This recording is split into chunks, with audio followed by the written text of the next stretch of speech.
There's definitely something about nature, something about the forest, those locations deep enough away that maybe not too many men or women have stepped foot there in many centuries, possibly never. We're so far removed in this day and age from nature.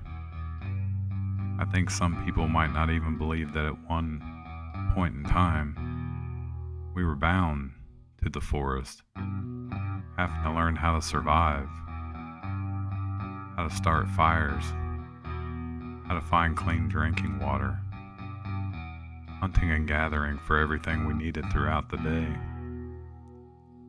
making our shelters, learning how to make them better so they would survive through a nice rainstorm. Way before we had drive-through restaurants and all these fancy electronics, computers, cell phones, way before all that, we had to use the animals to learn if there was trouble ahead, maybe to tell us there's water nearby. There's definitely something about nature, something that draws us to it,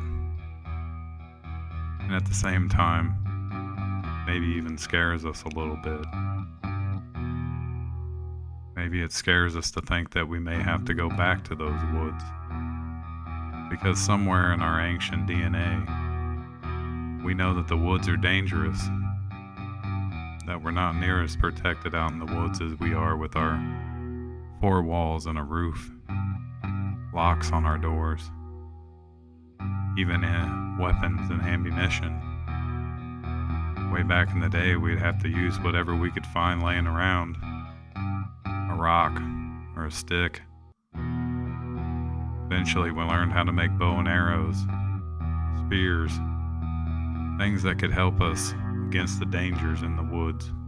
And now, so many years later, we don't even go to the woods as much as we probably should. I think nature is definitely something that's exceptionally good for the soul. Getting out in it, listening to the birds, watching the animals do their thing. It shocks me how well they work together when everybody seems to think they're not as smart as humans. They seem to be doing a lot better than humans.